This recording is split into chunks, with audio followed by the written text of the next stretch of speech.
बक्समा Nepal communist party एमालेका नेता पूर्व मन्त्री आनन्द प्रसाद पोखरेल हुनुहुन्छ। आनन्दजी तपाईँलाई नेपाली बसमा स्वागत गर्न चाहन्छु। धन्यवाद ऋषिजी। एमालेको विधान महाधिवेशनमा केपी शर्मा ओलीको तपाईँले पूजा गरिरहनु भएको छ है। पशुपतिनाथमा गएर जसरी महादेवको भगवानको पूजा गर्नुहुन्छ त्यसरी नै पूजा गर्नु भएको छ है, किन? यो तपाईँको प्रश्नमा अलि मिलेको छैन। नेपाल कम्युनिस्ट पार्टी मार्क्सवाद लेनिनवादमा विश्वास गर्ने पार्टी हो र हामी ऐतिहासिक तुलनात्मक भौतिकवादमा विश्वास गर्छौँ। पदार्थभन्दा बाहिर चेतनाको विकास हुँदैन विश्वास गर्छौँ। त्यसकारण हाम्रो जस्तो पार्टीले देवत्वकरण गर्ने भनेको सांकेतिक देवत्वकरण त गरिसक्नुहुन्छ केपी शर्मा ओलीलाई, यहाँभन्दा बढी के गर्नुहुन्छ तपाईँहरूले? यो सम्भवै छैन। अब जहाँसम्म तपाईँले के गर्नुहुन्छ, केपी ओली अहिले वर्तमान मुलुकको एउटा राजनेताको रूपमा, राष्ट्रिय सार्वजनिक अखण्डता र स्वतन्त्रताको रक्षकको रूपमा, राष्ट्रियताको परिवारको रूपमा सामाजिक सद्भाव कायम गर्नुपर्छ भनेर मुलुकको समृद्ध विकासको लागि अगाडि बढाउने राष्ट्रिय अन्तर्राष्ट्रिय रिकगनाइज गरेको नेता जो हाम्रो पार्टी नेकपा एमालेको नेता हुनुहुन्छ, यो सबै पार्टी कार्यकर्ता कम्युनिस्ट आन्दोलनलाई गौरवको विषय हो। त्यस्तो नेताको बारेमा चर्चा हुनु, नेताको बारेलाई सम्मान व्यक्त गर्नु यो स्वाभाविक प्रक्रिया हो। यो इतिहासमा नेपालमा पनि यस्ता घटनाक्रम धेरै भएका छन्। त्यसो कारण अहिले नेकपा एमाले पार्टीको नेतृत्व गर्न, कम्युनिस्ट आन्दोलन जोगाउन र आगामी निर्वाचनमा जानको लागि केपी ओलीलाई चाहिँ कम्तीमा प्रमुख पात्रको रूपमा ब्रान्डिङ गरेर उहाँकै नाममा हामी चुनावमा जाने त्यही अनुसारको तयारी गर्छौँ। महाधिवेशनले त्यही कुरा गरेको हो। त्यसमा तपाईँले विधान महाधिवेशनले केपी शर्मा ओलीलाई फेरि पनि पार्टीको अध्यक्ष बनाउने र चुनाव अघि प्रधानमन्त्रीको रूपमा पनि अगाडि सार्ने होइन? मैले महाधिवेशनको बारेमा अहिले चर्चा गर्नुभन्दा हामीले विधानमा के व्यवस्था गरेको छौँ भन्दाखेरि एउटा व्यक्ति कार्यकारिणी पदमा 2 पटकदेखि हुन नपाउने र त्यसको साथसाथै 70 वर्ष नकटेको हुनुपर्ने भने विधानमा व्यवस्थापन गरेका छौँ। त्यसो भएको कारणले अब स्वाभाविक रूपमा आगामी दिनमा पार्टीको नेता र किन विधानले उहाँलाई सम्बोधन गर्न सक्ने भने पार्टीको नेता पार्टीको अध्यक्ष हुन्छ। पार्टीको अध्यक्ष भएपछि स्वाभाविक रूपमा कम्युनिस्ट पार्टीमा उहाँकै ब्यानरमा हामी चुनावमा जान्छौँ। स्वाभाविक यसमा कुनै दुई मत। आनन्दजी, केपी शर्मा ओली त असफल भइसकेको नेता हो अनि फेरि पनि उहाँकै नेतृत्वमा तपाईँहरू चुनावमा जाँदा के हुन्छ पार्टीको हालत? अब तपाईँले जुन भन्नु यो चाहिँ प्रचण्डजीको, शेरबहादुर देउवाजीको र माधव नेपालजीको भाषा बोल्नुभयो। नेपाली जनताले, नेपाली राष्ट्रले, हाम्रो पार्टीले उहाँ असफल भएको होइन। उहाँ एउटा भिजनरी नेता हो, राष्ट्रवादी नेता हो। उहाँको नेतृत्व अपरिहार्य छ। अहिले जुन खालको परमादेशबाट जुन खालको कथित गठबन्धन बनेको छ, अपवित्र गठबन्धन, त्यसले जुन केपी ओलीको विरुद्धमा अहिले संसदमा जुन खालको मोर्चाबन्दी गरेको छ कथित बहुमतको नाममा, त्यो चाहिँ अप्राकृतिक छ। यो चाहिँ विधिसम्मत छैन, संसदीय परम्पराको विपरीत छ। त्यसो भएर यस्तो खालको गैर संवैधानिक काम कारबाही जुन पार्लियामेन्ट र सरकारले गरिरहेको छ, सरकार बनाउन सकेको छैन यत्रो दिनमा। यसकारण असफल त अहिलेको वर्तमान गठबन्धन केपी ओलीको विरुद्धमा, राष्ट्रियताको विरुद्धमा र मुलुकको परिवर्तन र समृद्धिको विरुद्धमा गरेको गठबन्धनको नेताहरू सफल अनि केपी ओली त्यो चाहिँ मुलुक र राष्ट्रमा हाँक्ने नेता असफल भन्ने कुरा नै यो प्रस्ताव होइन। आनन्दजी, तपाईँकै पार्टीभित्र पनि त समूहगत छलफलमा प्रश्नहरू त उठेको छैन त। अहिलेको अवस्थामा केपी शर्मा ओलीले 2 पटक संसद विघटन गरेर नेपाल कम्युनिस्ट पार्टीको सरकारलाई पनि कमजोर बनाउनु भयो। त्यसपछि नेपाल कम्युनिस्ट पार्टी आज अदालतको कारणले गर्दाखेरि अथवा ऋषि कटेलको हातमा गयो। त्यसपछि एमाले र माओवादी केन्द्र बिउत्यो अनि माओवादी केन्द्र र एमाले बिउतिसकेपछि केपी शर्मा ओलीले एमाले फुटाउनु भयो अनि उहाँ देशको सर्वशक्तिमान नेता, प्रधानमन्त्री, प्रतिपक्ष दलको नेता हुन पुग्नु भएको छ अनि तपाईँ भन्नुभएको छ उहाँ सफल सफल सफल। तपाईँले 2टा पार्टी गठबन्धनमा थियौँ मैले भनिहाल्नु पृष्ठभागमा र पार्टीको कुन अवस्थामा फरक ढङ्गले गयो।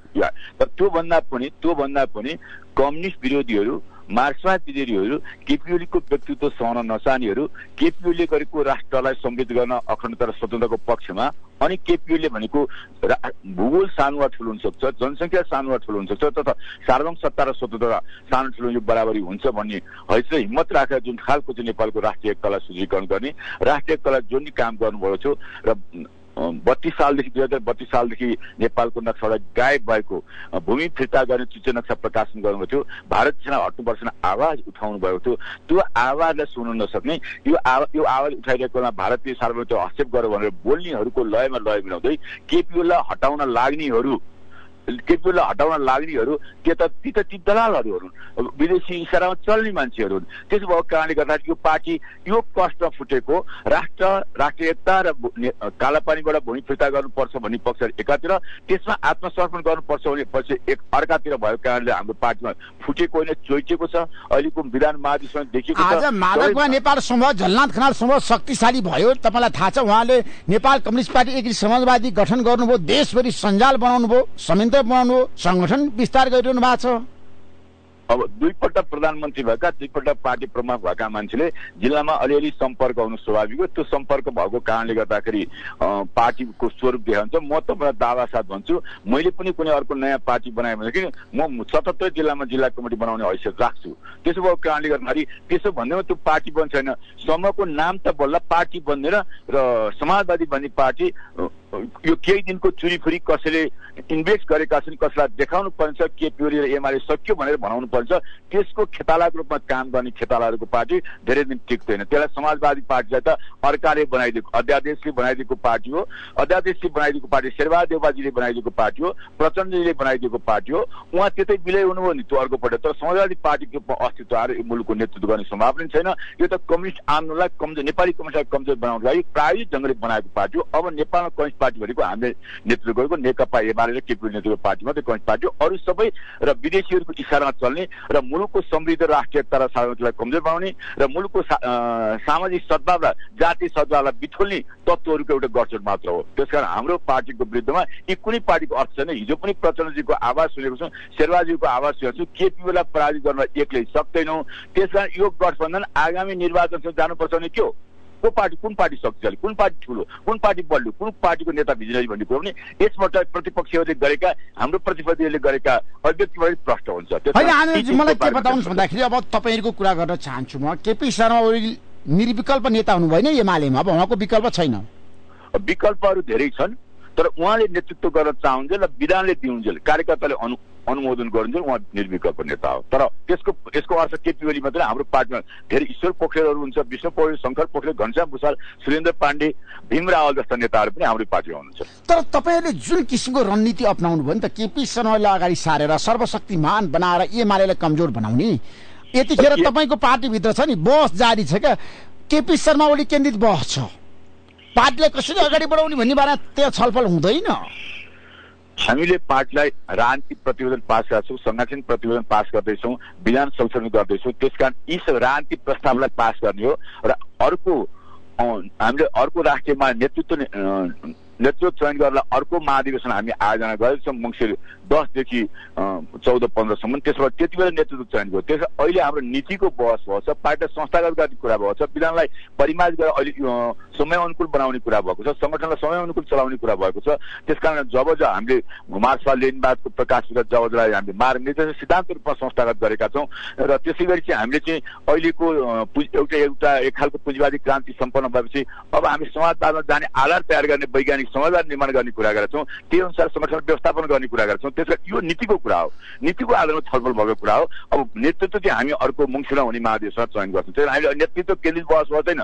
तर यो अहिलेको सन्दर्भमा अहिलेको आवश्यकता भनेको केपी ओली हो भन्ने कुरा कार्यकर्ताबाट उठेको छ।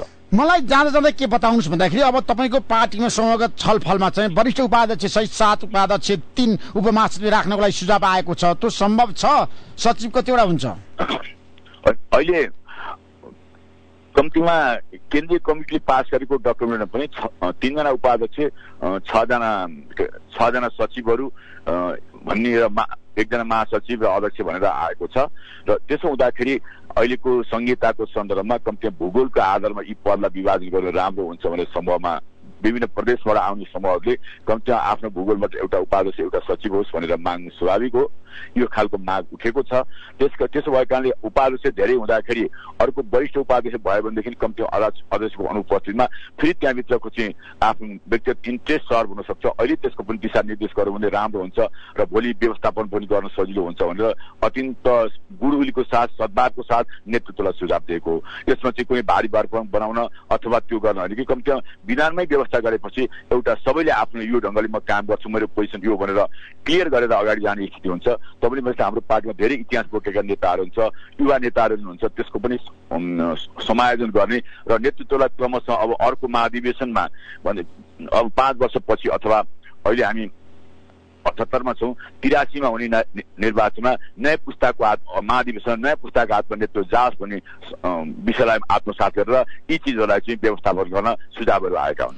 आनन्दजी, अब नेपाली बस आज 5 वर्ष पुग्यो, नेपाली जनताले सबैभन्दा बढी सुन्ने कार्यक्रममा तपाईँको भनाइ के छ जाँदा जाँदै ठ्याक्कै? नेपाली बस मलाई लाग्छ सबभन्दा नेपाली जनताले र विदेशमा पनि श्रोताहरूले सुन्ने बसको रूपमा आएको छ र नेपाली बसमा मान्छेले धेरैले सुन्छन् किन नेपाली बसमा ऋषि धमालले सोध्ने प्रश्नहरू राष्ट्रियतासँग जोडिएको, राष्ट्रिय एकतासँग जोडिएको, सद्भावसँग जोडिएको, विकास र समृद्धिसँग जोडिएको, न्याय र समानतासँग जोडिएको र परिवर्तनसँग जोडिएका खबरहरू आउने गर्छन्। त्यसको साथै ऋषि धमालले सोध्ने प्रश्नहरू कम्तीमा प्रतिपक्षको मानसिकताबाट सोधिराख्दाखेरि सही जवाब पनि आउने भएकोले त्यो जवाब ऋषि धमालाको प्रश्न सोध्ने शैली अनि के अरे अन्तर्वार्ता दिने व्यक्तिहरूको चाहिँ उत्तर दिने शैली बिचको चाहिँ जुन मिठास छ त्यो मिठासलाई आत्मसात गरेर चाहिँ मान्छेहरूले धेरै सुन्ने गर्छन्, धेरै सुन्ने रूपमा आएको छ। म यसको यो 5औं वर्ष प्रवेश गरेकोमा 5औं वर्ष पुगेको मेलालाई म शुभकामना दिन चाहन्छु। यसको प्रगति होस्, उन्नति होस्, यसले सफलता प्राप्त गरोस्। ऋषि धमालाको पत्रकार जीवनमा एउटा निष्पक्ष पत्रकारको रूपमा मुलुकका सबै नेपाली जनताले सम्मान गर्ने ठाउँमा ऋषि धमाला पुग्न सकोस् भनेर शुभकामना दिन्छु। Thank you so much Anandji, समय दिनुभयो। तपाईँलाई म धेरै धेरै धन्यवाद दिन चाहन्छु। Thank you so much.